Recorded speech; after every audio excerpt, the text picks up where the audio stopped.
On a quiet morning in 2016, parts of the internet began to disappear. Major services failed, networks collapsed. Experts feared a coordinated cyber attack.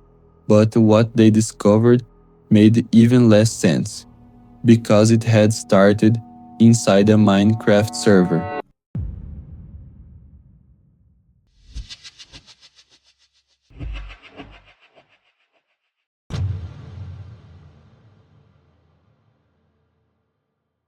At first, it sounded impossible.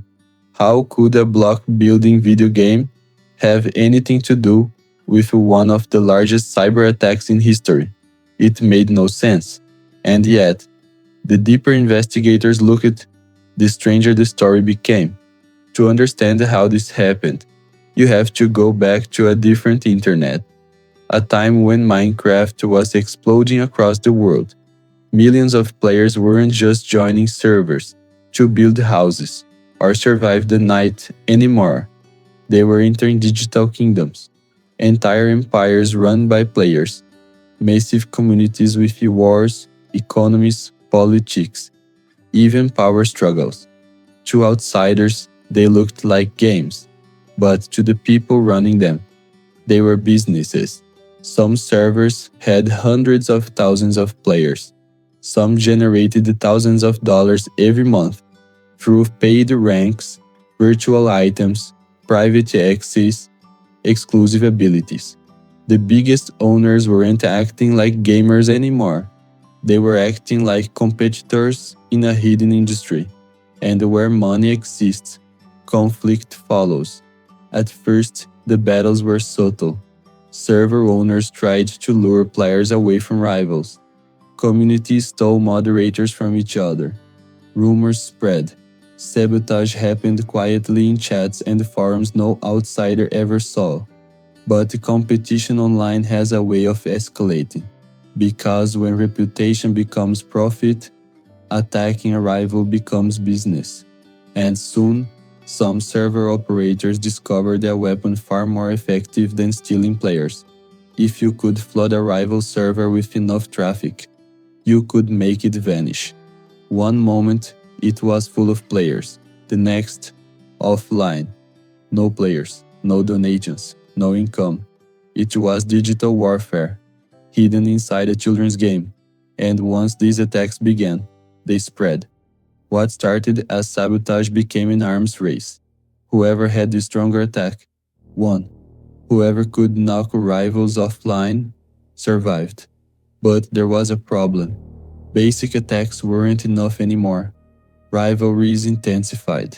Defenses improved.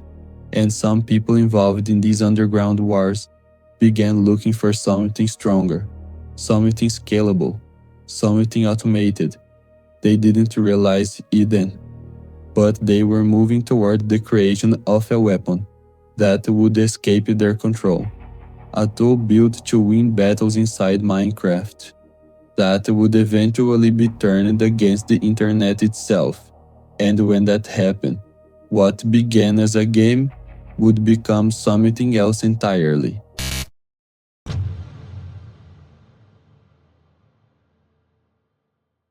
The hidden wars inside those servers had created a problem. Winning now required more than simple attacks. It required scale. It required automation. It required something no rival could defend against. Somewhere inside that underground world, a dangerous idea began to take shape. What if attacks no longer depended on a single machine? What if thousands of machines could be turned into a single weapon?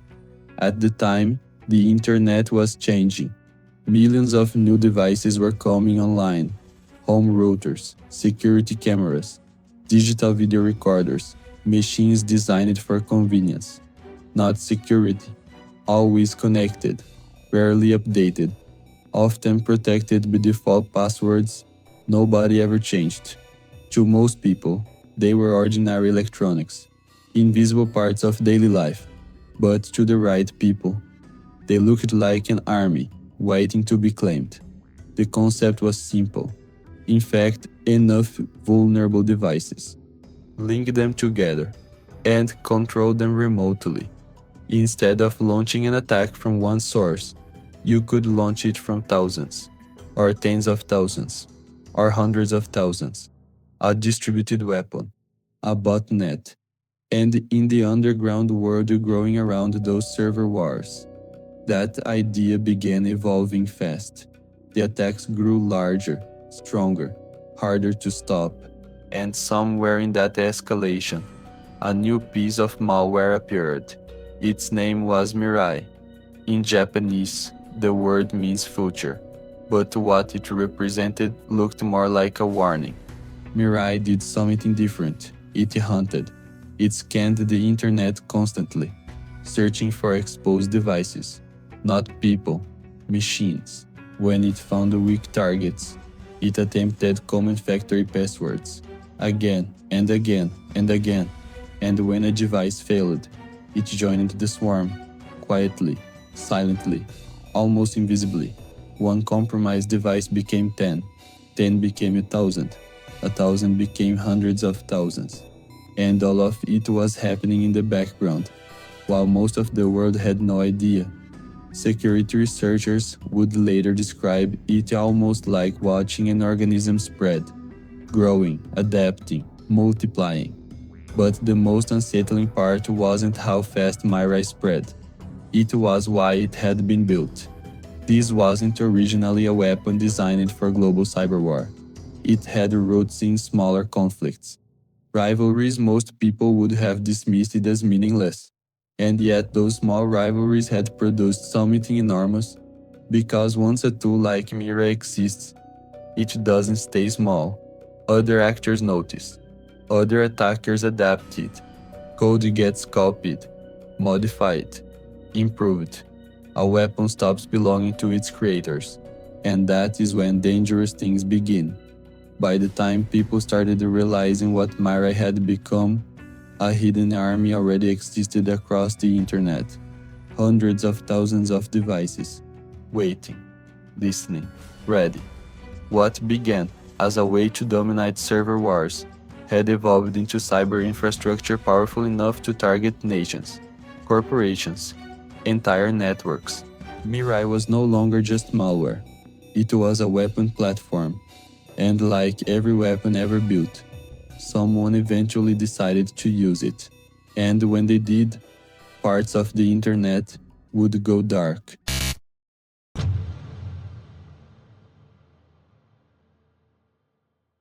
By the time Mara was ready, the weapon had already outgrown its creators. What began as a tool for hidden server wars had evolved into something much larger than anyone involved may have intended. It was no longer about knocking rivals offline, no longer about winning control of game communities.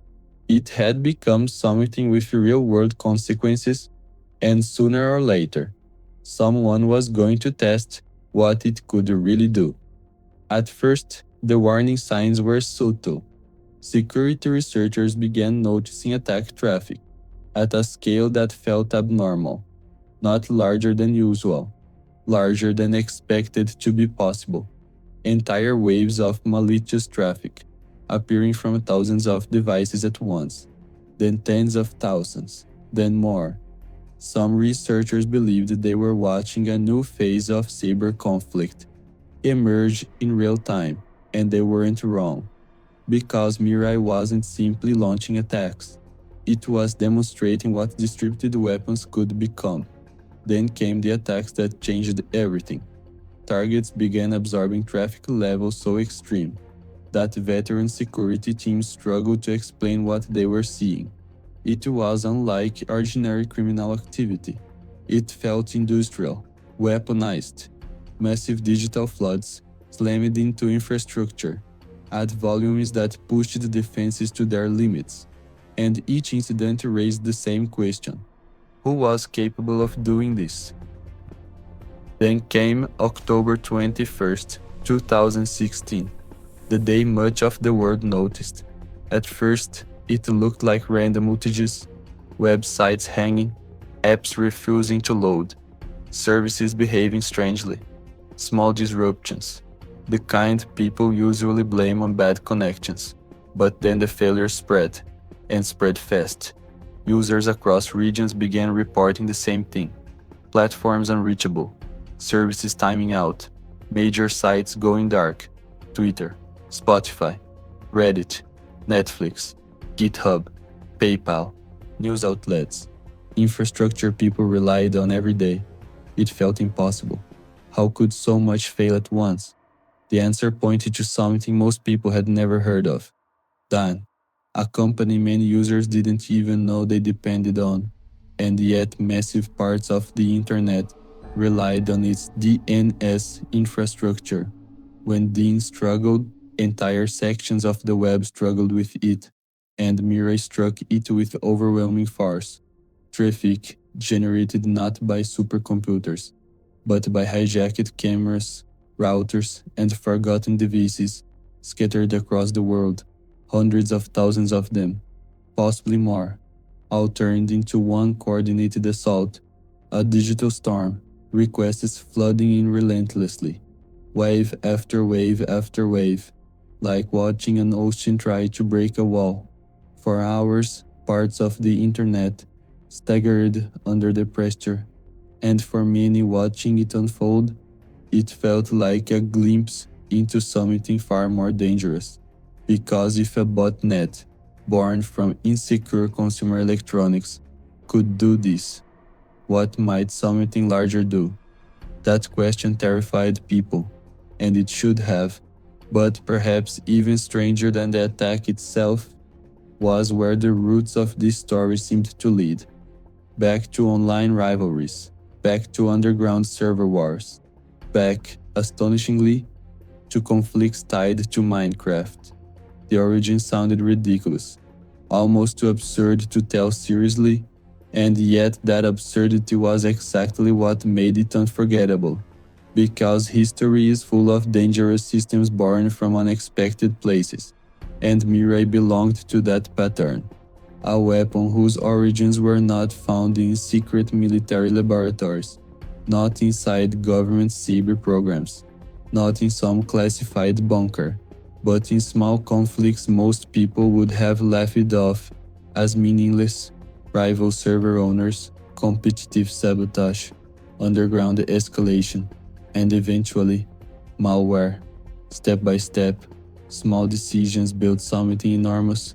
First it was a tactic, then a tool, then a botnet, then a cyber weapon, and by the time the world noticed, it already existed. That may be the most unsettling lesson Mirai left behind. The most dangerous technologies do not always begin as world-changing threats. Sometimes they begin as shortcuts, as experiments, as weapons built for tiny wars nobody takes seriously, until those small wars stop being small. And maybe that is the real warning hidden in this story, that catastrophic systems often emerge gradually, quietly, almost invisibly, not as monsters, but as ideas. Ideas underestimated until they escape control. Mirai was one of those ideas, born in conflict, raised in neglect, released into the infrastructure of the modern internet, and even today, its legacy remains a warning, because somewhere right now, someone may be building the next version of this story, in a bedroom, on a forgotten forum, inside a game, inside a rivalry no one thinks matters. And one day, the world may notice too late. If a war inside a game could create a cyber weapon, what else is being created right now, where no one is looking? Because the next weapon may already exist.